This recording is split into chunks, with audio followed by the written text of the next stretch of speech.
समय के लिए, इस आराधना के लिए जो आपने हमारी ज़िंदगी में बख्शी। दुआ चाहते हैं खुदावंद, जब हम इस कलाम को पढ़ते हैं, इसमें सीखते सुनते हैं, तो हम केवल इसको सुनने वाले नहीं पर अपनी ज़िंदगी में अमल करने वाले हो सकें। इस कलीसिया को आपके हाथों में सौंपते हुए आज के कलाम को प्रभु जी आपसे मांगते हैं कि आप मेरे ज़रिए में करें। इस दुआ को खुदावंद यीशु मसीह के नाम में होकर मांगते हैं।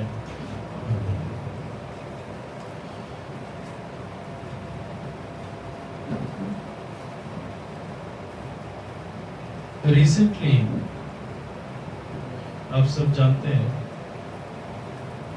मेरी वाइफ के जो चाचा हैं उनकी डेथ हो गई, और कलीसिया के ग्रुप में मैंने शेयर भी किया था कि इस तरीके से डेथ हुई। उनकी 61 इयर्स उनकी एज थी, और 61 साल की उम्र में जब उनकी डेथ हुई,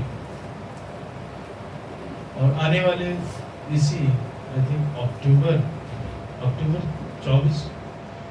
24 को उनके बेटे की शादी है जिनकी डेथ हुई, और उसी शादी की तैयारी के लिए वो केक बनवाने के लिए जाते, केक की जो बुकिंग होती है वो करने के लिए अजमेर से इलाहाबाद जा रहे थे, और इलाहाबाद पहुंचे, उतरे भी। उतरने के बाद जब वो रात को करीब 2:30 बजे ट्रेन पहुंची, 4 साढ़े 4 बजे उनकी तबीयत बिगड़नी शुरू हुई, और 8 बजे तक हमें खबर आई कि वो नहीं रहे, खत्म हो गए। और मंडे के दिन सब लोग उनसे नॉर्मली मिले हैं, ट्यूसडे की सुबह खबर आ गई कि नहीं। और जब वो मंडे को मैं अजमेर में ही था, तो जाने से पहले वो मेरे को मिलने आए, और मिलके हम लोग वेडनेसडे को वापस आ रहे थे, तो उन्होंने हमसे, मेरे से और मेरी वाइफ से रिक्वेस्ट किया कि आप थर्सडे तक आप लोग रुकना, मैं आऊँगा, उसके बाद आप लोग जाओ। लास्ट ये बोल के वो चले। और हम लोग वेंसडे को आने वाले थे, तो हमने फिर ये प्लान किया कि हम लोग वेंसडे की जगह हम थर्सडे को जाएंगे। अब अजीब सी बात ये है कि कैसे भी थर्सडे को हमें रुकना ही पड़ा, क्योंकि थर्सडे को कंडोलेंस थी। ऐसी सिचुएशन बनी कि हमें रुकना ही पड़ा, और हम कुछ भी नहीं कर सकते थे।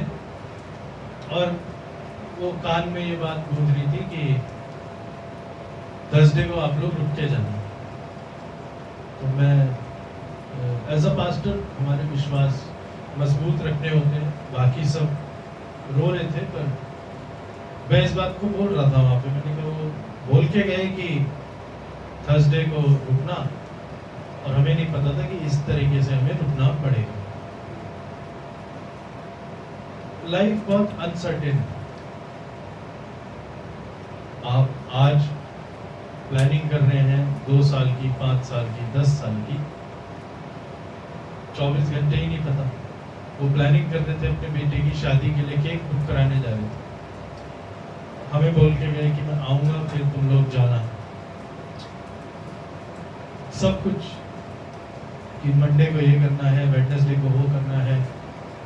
शादी की तैयारियां जिस घर में होती है, तो आप प्लान करके चलते हैं कि ये काम रह गया है, वो काम, वो भी प्लान कर रहे थे, अपने कामों पर अंजाम दे रहे थे, लेकिन उन्हें ये नहीं पता था कि ये इस तरीके से होगा। कल मेरे को खबर आई, कल शाम को उनके बेटे का फोन आया कि उनके बेटा लॉ किया हुआ था, एडवोकेट का एग्जाम दिया, तो कल जाके उसका बार, जो राजस्थान बार एसोसिएशन है, उसका लाइसेंस आ गया, तो नंबर आ गया, एडवोकेट का नंबर होता है, तो वो एडवोकेट अब कहलाएगा। तो वो फादर ने पूरी ज़िंदगी लगा दी बच्चों को पढ़ाने में, पढ़ा करने में, सब करने में, एग्ज़ाम दिया, एंट्रेंस दिया, सब कुछ दिया, और वो वेट कर रहे थे, क्योंकि लेट हो गया था कुछ 1 साल, कुछ एक डॉक्यूमेंट की वजह से, और वो वेट कर रहे थे कि अब मेरे छोटे बेटे का लॉ का जब हो जाएगी, डिग्री पूरी हो जाएगी, तो ये एडवोकेट कहलाए, हम वकील साहब बोलेंगे। और जब वो आई तो वो उसे देखने के लिए थे। तो आपकी ज़िंदगी की सारी मेहनतें आपने करी, आपने सब कुछ इन्वेस्ट किया, लेकिन एंड में आपने हासिल क्या किया?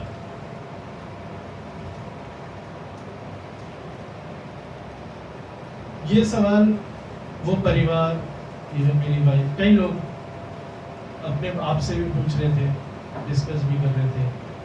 और आदमी जब गम में होता है तो कुछ भी बोल देता है।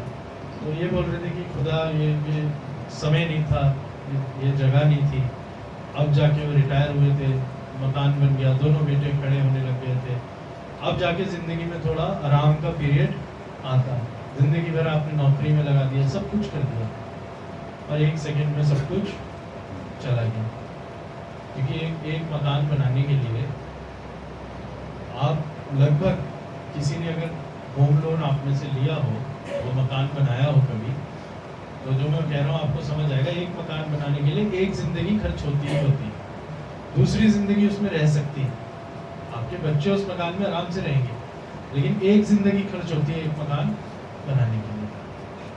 तो पूरा किया, सब कुछ किया, एंड में कुछ भी नहीं। सवाल ये आया कि खुदा का न्याय किधर है? Where is the justice of God?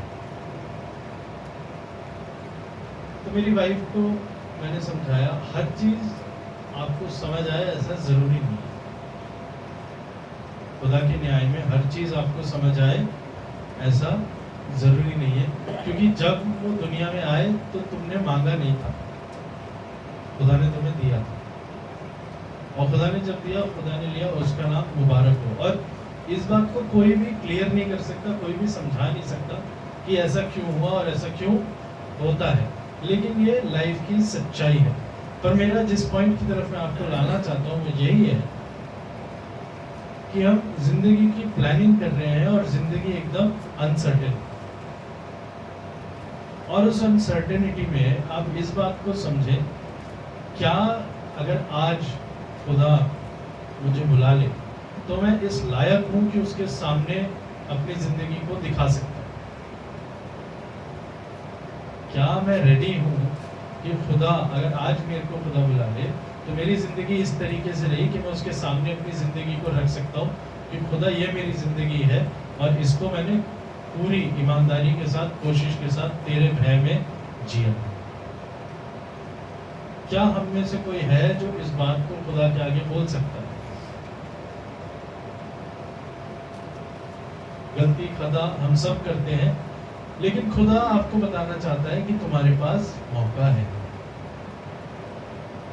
इसीलिए जो आज का पैसेज लिया गया है वो लिया गया है फिलेमोन की किताब, उसका पहला अध्याय, एक ही चैप्टर है। फिलेमोन की कहानी को पढ़ा है किसी ने? मिस्टर एल्विन ने पढ़ा। और किसी ने फिलेमोन की कहानी को पढ़ा? लॉरेंस ने पढ़ा। फिलेमोन बहुत ही इंटरेस्टिंग और एक छोटी सी किताब है, और इसमें कई तरीके से आप सीख सकते हैं, पर इस छोटी सी किताब को इग्नोर कर दिया जाता है। ये चिट्ठी है जो पौलुस ने फिलेमोन नाम के आदमी को लिखी है। इसका नाम फिलेमोन इसलिए है क्योंकि फिलेमोन को ये चिट्ठी लिखी गई है। इसकी पहली, दूसरी, तीसरी आयत में पढ़ूंगा मैं। हम जल्दी जल्दी 25 आयतें पढ़ेंगे और इससे आज हम क्या सीखते हैं वो समझने की कोशिश करेंगे। पौलुस की ओर से जो मसीह यीशु का कैदी है, और भाई तीमुथियुस की ओर से हमारे प्रिय सहकर्मी फिलेमोन, और बहन अफीफिया, हमारे साथी योद्धा अर्किपुस, और फिलेमोन के घर की कलीसिया के नाम। फिलेमोन जो है कुलिसियों की कलीसिया का मेंबर था। तो कुलिसियों को जो पत्री लिखी गई थी, कुलिसियों का खत है ना आपकी बाइबल में, उसके साथ साथ ये एक और लेटर पौलुस ने भेजा था, वो फिलेमोन का था। और ये फिलेमोन का चिट्ठी जो है फिलेमोन को दे दी गई होगी, और जो कुलिसियों की कलीसिया का जो खत है वो कुलिसियों की कलीसिया ने पढ़ा होगा। कोलोसियंस की कलीसिया, घर की कलीसिया के नाम। हमारे पिता, अब फिलेमोन के घर की कलीसिया इसलिए बोला गया है क्योंकि फिलेमोन के घर में कुलिसियों का चर्च लगाया जाता है। फिलेमोन एक वेल्दी आदमी था, एक अमीर आदमी था, जिसके घर में कुलिसियों का की जो कलीसिया मिलती थी। हमारे पिता परमेश्वर प्रभु यीशु मसीह की ओर से अनुग्रह और शांति तुम्हें मिलती रहे।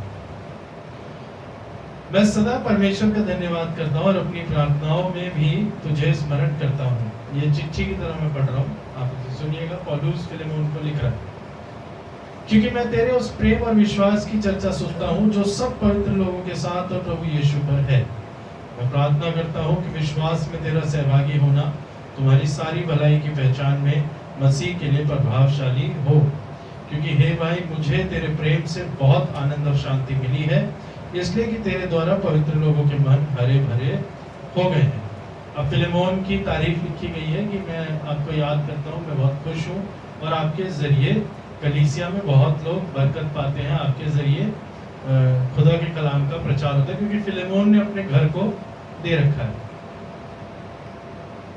अब आगे हम पढ़ते हैं, अगर घर को नहीं भी दे रखा तो फिलेमोन एक जल्दी और इम्पोर्टेंट कैरेक्टर है कलीसिया का। ओनेसिमुस के लिए निवेदन। ओनेसिमुस नाम सुना है किसी ने?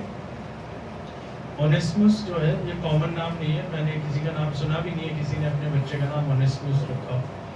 ओनेसिमुस जो है ये एक या तो स्लेव कह लीजिए, नौकर कह लीजिए, ये फिलेमोन के यहाँ काम करता होगा। कुछ ना कुछ इसने गलती गुनाह किया, या तो चोरी करी या कुछ तो गलती करी, वो गलती की वजह से ये फिलेमोन के यहाँ से भागा था, ये पकड़ा गया और ये जेल में पहुंच गया। और जिस जेल में ये बंदी गृह में पहुंचा हुआ है, उसी जेल के लॉकर के अंदर पौलुस को भी रखा गया। कंडीशन ये है, पौलुस रोम में जेल के अंदर बंद है, ओनेसिमुस जो है फिलेमोन के पास से भागा है कुछ गलती करके, और उसकी सजा उसे ये मिली है कि रोम के अंदर वो जेल में रखा गया है। जिस बंदी गृह के अंदर वो रखा गया है उसी सेल के अंदर पौलुस भी।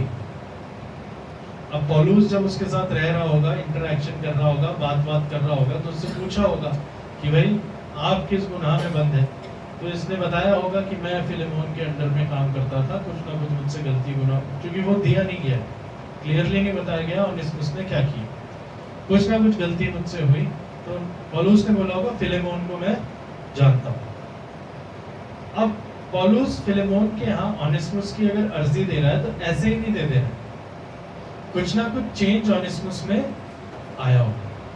तो हम पौलुस की रिक्वेस्ट जो फिलेमोन के नाम वो लिख रहा है वो पढ़ेंगे 8वीं आयत से। इसलिए यद्यपि मुझे मसीह में बड़ा साहस है कि जो बात ठीक है उसकी आज्ञा तुझे दूं।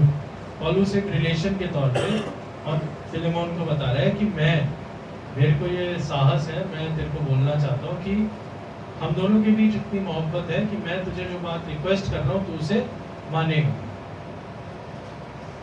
तो भी मुझे बूढ़े पौलुस को जो मसीह यीशु के लिए कैदी है, क्योंकि पौलुस कैद में बंद है, ये और भी भला जान पड़ा कि प्रेम से विनती करूं, मैं अपने बच्चे ओनेसिमुस के लिए जो मुझसे मेरी कैद में जन्मा है तुझसे विनती करता हूं। पौलुस किसी और के लिए रिक्वेस्ट कर रहा है कि मैं तुझसे एक रिक्वेस्ट कर रहा हूं, वो तो पहले तेरे कुछ काम का ना था, पर अब तेरे और मेरे दोनों के बड़े काम का है। उसी को अर्थात जो मेरे हृदय का टुकड़ा है मैंने तेरे पास लौटा दिया है। उसे मैं अपने ही पास रखना चाहता था कि वो तेरी ओर से इस कैद में जो सुसमाचार के कारण है मेरी सेवा करे, पर मैंने तेरी इच्छा बिना कुछ भी करना ना चाहा कि तेरी ये कृपा दबाव से नहीं पर आनंद से हो, क्योंकि क्या जाने वो तुझसे कुछ दिन तक के लिए इसी कारण अलग हुआ कि सदैव तेरे निकट रहे, परंतु अब से दास की तरह नहीं वरन दास से भी उत्तम अर्थात भाई के समान रहे, जो मेरा तो विशेष प्रिय है ही, पर अब शरीर में और प्रभु में भी तेरा भी विशेष प्रिय हो। अतः यदि तू मुझे अपना सहभागी समझता है तो उसे इस प्रकार ग्रहण कर जैसे मुझे, यदि उसने तेरी कुछ हानि की है या उस पर तेरा कुछ आता है तो मेरे नाम पर लिख ले। मैं पौलुस अपने हाथ से लिखता हूँ कि मैं आप भर दूंगा, और इससे कहने की कुछ आवश्यकता नहीं कि मेरा कर्ज जो तुझ पर है वो तू ही है। हे भाई, ये आनंद मुझे प्रभु में तेरी ओर से मिले, मसीह में मेरे जी को हरा भरा कर दे। मैं तेरे आज्ञाकारी होने पर भरोसा रखकर तुझे लिखता हूँ, पर ये जानता हूँ कि जो कुछ मैं कहता हूँ वो तू उससे कहीं बढ़कर करेगा, और ये भी कि मेरे लिए ठहरने की जगह तैयार रख। मुझे आशा है कि तुम्हारी प्रार्थनाओं के द्वारा मैं तुम्हें दे दिया जाऊंगा। कुलुस्सियों की कितनी पत्रियां हैं बाइबल में?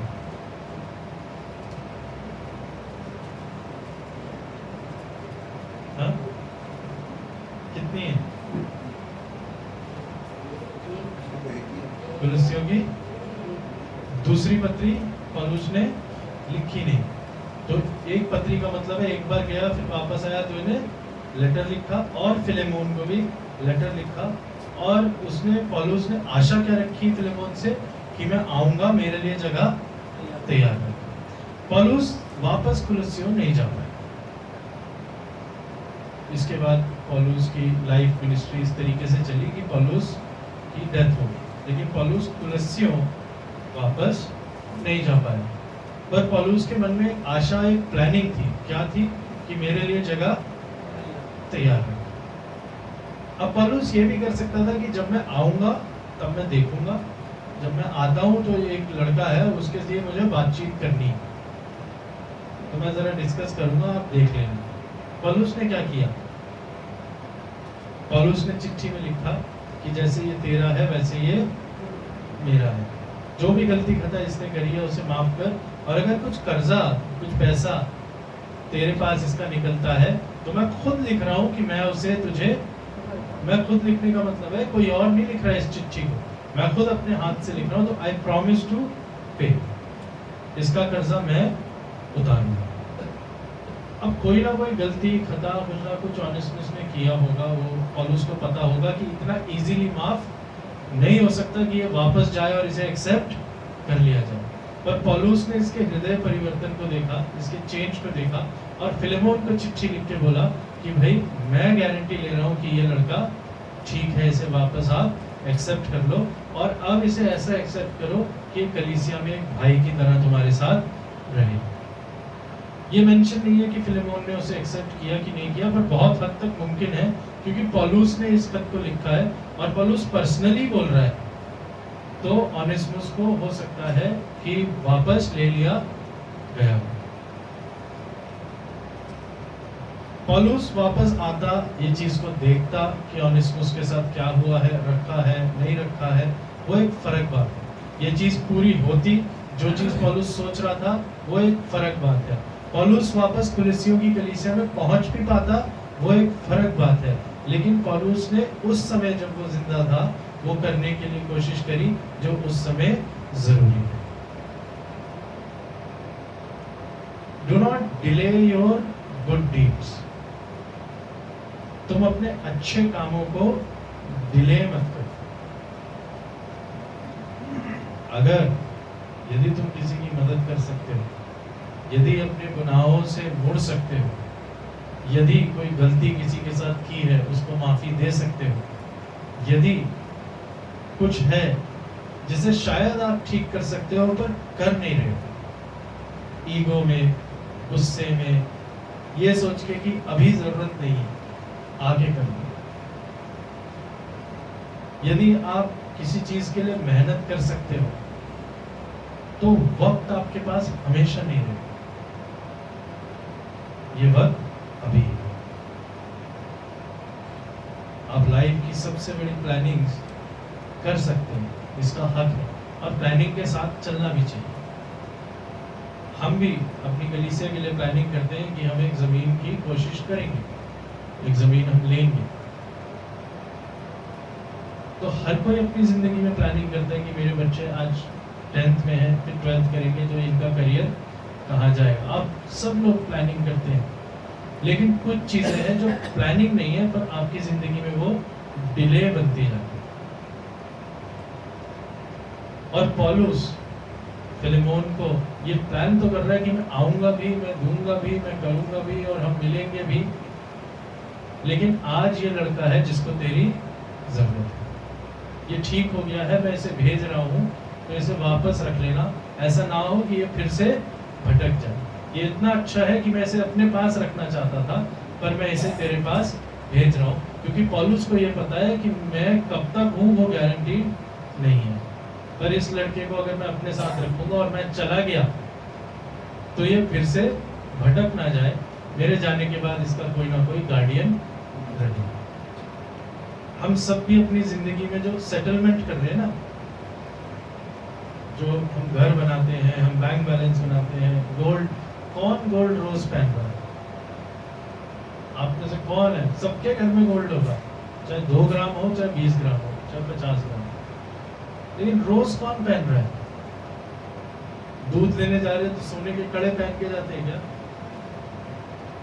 वो किस लिए? एक सिक्योरिटी के लिए रखा है ना आपने।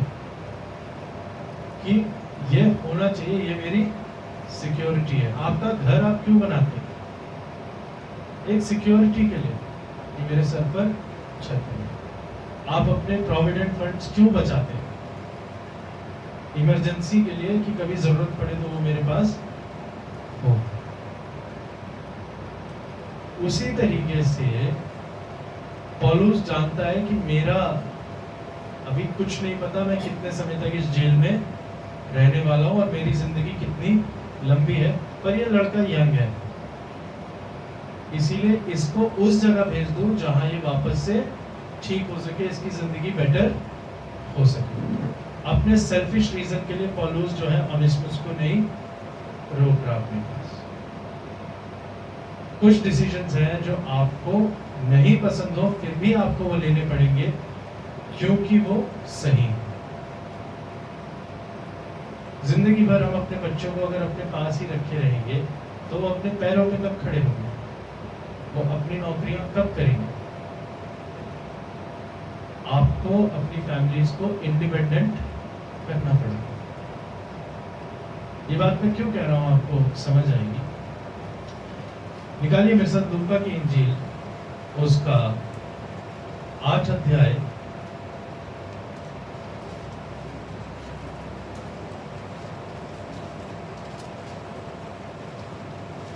सॉरी 8 नहीं 9 अध्याय, चैप्टर 9, उसकी 54-55 वर्ष से मैं पढ़ूंगा। जीसस क्राइस्ट यहाँ पर जब 51 वर्ष आप पढ़ेंगे तो वहां लिखा है, जब उसके ऊपर उठाए जाने के दिन पूरे होने पर थे। यीशु मसीह जब यहाँ से जाने वाले थे, यीशु मसीह को पता था, ठीक है, तो उसने यरूशलेम जाने का विचार दृढ़ किया। और उसके बाद स्टोरी ये कहती है कि उसने कुछ लोगों को आगे भेजा कि सामरिया में जाओ और वहां पर इत्तला करो मैं आ रहा हूँ। सामरी लोगों का जो गांव था उसने रिजेक्ट किया कि ये यरूशलेम को जाता है, क्योंकि 100, 150, 200, 400 साल से सामरी और यहूदियों के बीच झगड़े थे। तो उन्होंने कहा भाई आप इधर मत आइए, आप चले जाइए।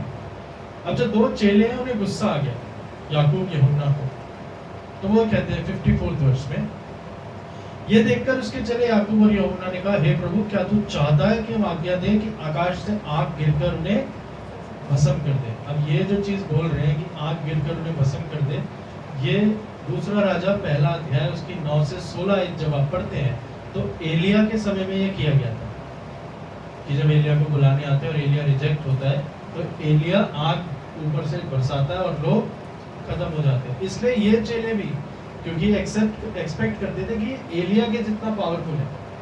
यहूदी लोगों ने एलिया के बारे में ही सुना था कि वो 7 डुबकी उसने आसमान से बोला और आग ऑल्टर पे बरस गई।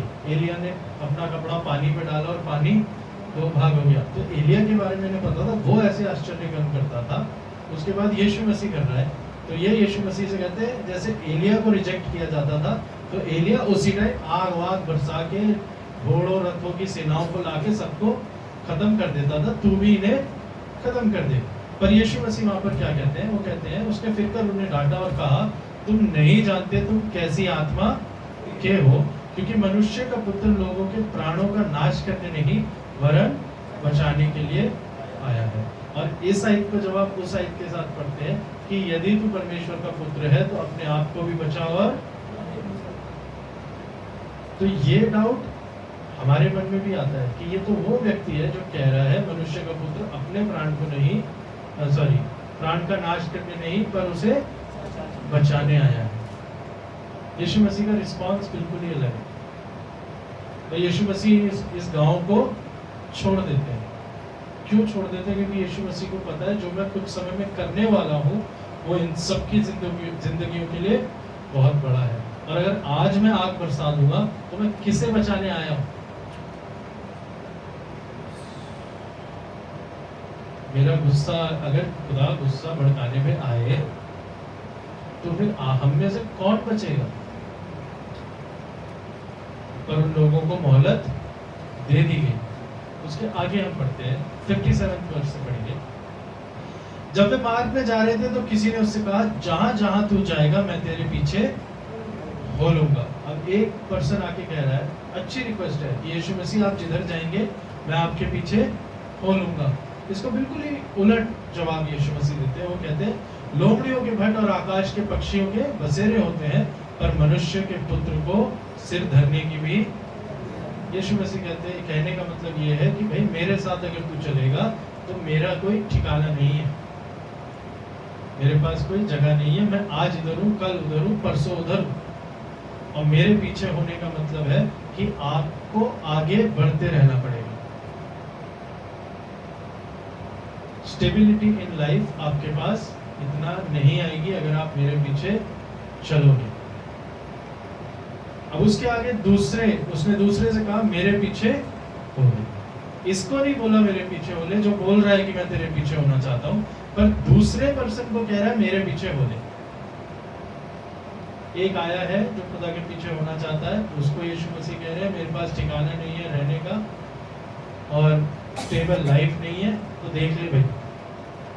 और उसी के साइड में दूसरा बंदा खड़ा, उसे कह रहे तू मेरे पीछे हो ले। इसका क्या मतलब हुआ? आगे बढ़ेंगे। उसने कहा हे प्रभु मुझे पहले जाने दे कि अपने पिता को गाड़ दूं। वो कह रहा हाँ मैं पीछे आ जाऊंगा, लेकिन मुझे टाइम दीजिए कि मैं अपने फादर की जो डेथ हुई है, या इसके दो मतलब है, एक है कि या तो फादर की डेथ हुई है मैं दफना के आ जाऊं, या ये कि मेरे फैमिली की रिस्पॉन्सिबिलिटीज है वो मैं पूरी कर लूं, जब उनसे फ्री हो जाऊंगा तब मैं तेरे पीछे हो लूंगा। यीशु मसीह कहते हैं मरे हुओं को अपने मुर्दे गाड़ने दे, पर तू जाकर परमेश्वर के राज्य की कथा सुन। प्रभु यीशु मसीह कहते हैं ये सब जो तुम्हारी जिंदगी के काम है ये टेम्पररी है, पर जो प्रभु यीशु मसीह का सुसमाचार है वो परमानेंट है।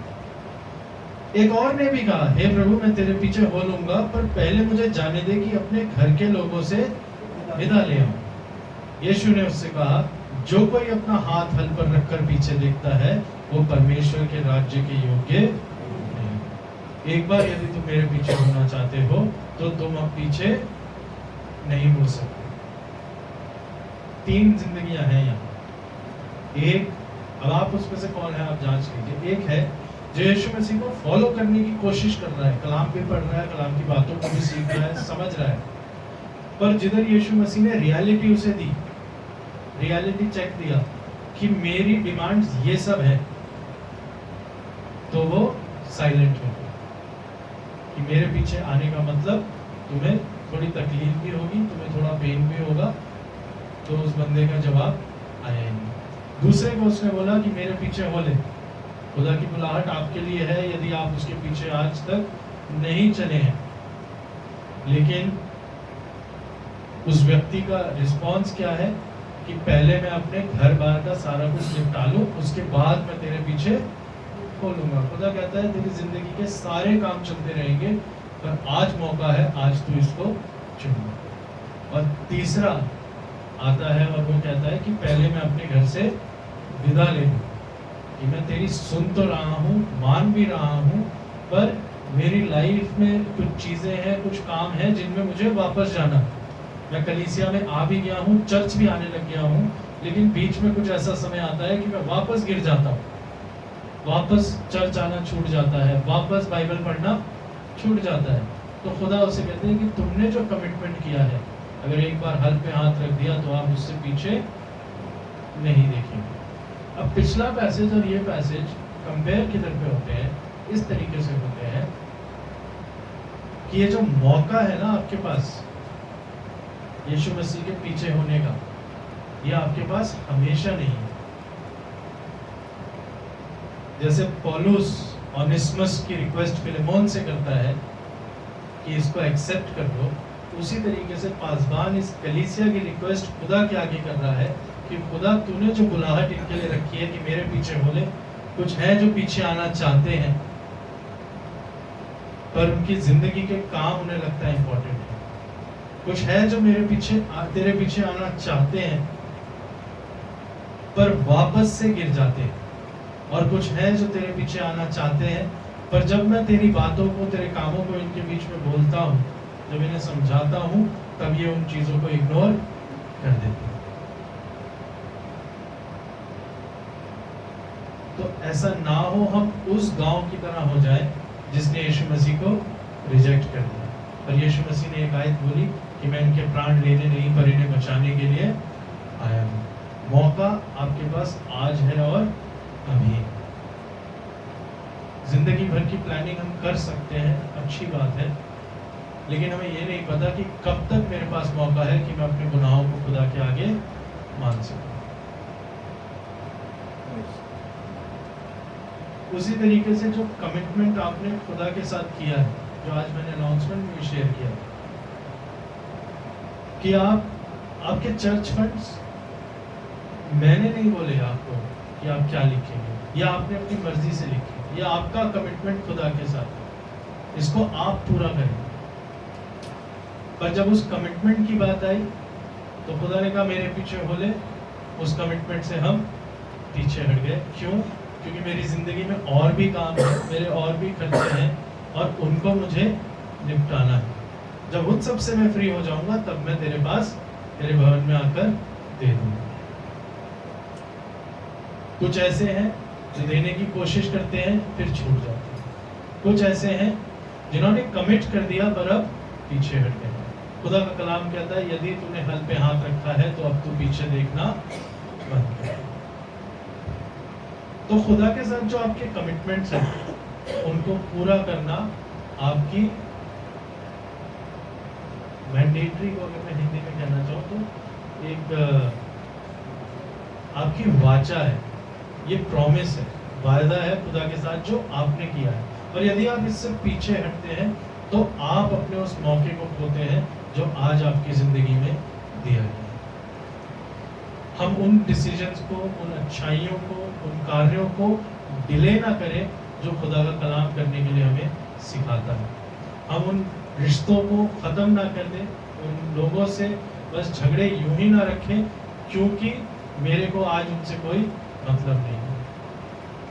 जिंदगी में समय आपके पास परमानेंट नहीं है, और जब जिंदगी का अंत यदि हो जाए तो हम क्या खुदा के आगे खड़े होकर कह पाएंगे कि खुदा मैं मज़बे से जो सुनता था, तेरे वायदे जो मेरी ज़िंदगी में थे और जिन कमिटमेंट्स को मैंने तेरे साथ, तेरी कलीसिया के साथ किया, मैं उनके ऊपर खड़ा था। यदि नहीं है तो खुदा आज आप सबको मौका देता है कि आप अपनी ज़िंदगी के फैसलों को बदल सकते हैं, क्योंकि खुदा कहता है कि बुलाए हुए तो बहुत हैं लेकिन चुने हुए कम हैं। इसका ये मतलब नहीं है कि आप चुने हुए नहीं हैं। यदि आप बुलाए हुए हैं तो आप चुने हुए में जा सकते हैं, लेकिन क्या आप चुने हुए कहलाने के लायक बने हैं? जब मैं आप बोलता हूं तो मैं भी इसमें आता हूं। पौलुस जैसे इल्तिजा करता है फिलेमोन के आगे कि ओनेसिमुस से गलतियां हुई हैं, लेकिन इन गलतियों से इसको उठा के वापस तू एक्सेप्ट कर। उसी तरीके से खुदा के सामने तमाम कलीसियाओं के लिए तमाम पासबान ये रिक्वेस्ट खुदा से करते हैं कि खुदा मैं भी और मेरी कलीसिया भी गलतियां करती है, हम गलतियों को अंजाम देते हैं, लेकिन हम बदल सकते हैं, हमें एक्सेप्ट हो। खुदा मेरे और आपको ये ताकत बख्शे, ये हिदायत दे कि यदि कोई ऐसी चीज़ है जो आज तक आप रोके हुए हैं, कोई ऐसा रिश्ता है जो टूटा हुआ है, कोई ऐसा डिसीजन है जो शायद आप ले नहीं पा रहे थे और आप इस सवाल के साथ आज इस इबादत में आए हैं कि मैं इसके लिए क्या करूं, तो मैं आपको कलाम से कहना चाहता हूं कि समय आज और अभी है कि अपने फैसलों को तुम लो, क्योंकि तुम्हारी ज़िंदगी खुदा के हाथ में लिमिटेड है और जितनी भी है खुदा को महिमा के लिए हो और खुदा को जलाल दे सके। आप सबको इस कलाम से हिदायत से बरकत मिले। आइए ना तो दोस्त मेहरबान जिंदा खुदा, शुक्र करते हैं इस कलाम के लिए जो फिलेमोन के जरिए मिला। हम तेरे चेले तो बनना चाहते हैं, पर प्रभु जी हम गलतियां कर देते हैं और हम दूर हो जाते हैं। हम खताएं करते हैं प्रभु जी और तुझसे दूर हो जाते हैं। तूने जिस तरीके से प्रभु जी सबको मौका दिया है कि तुम फिर से मेरे पीछे आ सकते हो, और यदि तुम्हारे से कोई गलतियां हुई, यदि कुछ परेशानियां हैं, तो उनसे मुड़कर वापस मेरे से उस वाचा को बांध सकते हो। ये रिकंसिलिएशन परमेश्वर हम फिलेमोन और ओनेसिमुस की ज़िंदगी से सीखते हैं, उसी को प्रभु जी हम अपनी ज़िंदगी में भी अप्लाई करते हैं कि यदि तेरे से, तेरे कलाम से, तेरे कलाम की बातों से अपने कमिटमेंट से यदि हम पीछे हटें तो हम वापस तेरी नज़दीकी में शरीक हो सकें। पूरी कलीसिया को तेरे हाथों में सौंपते हैं और इस दुआ को खुदा यीशु मसीह के जिंदा पाक और मुबारक नाम में ऊपर मांगते हैं, आमीन। अब ये वक्त होगा कि हम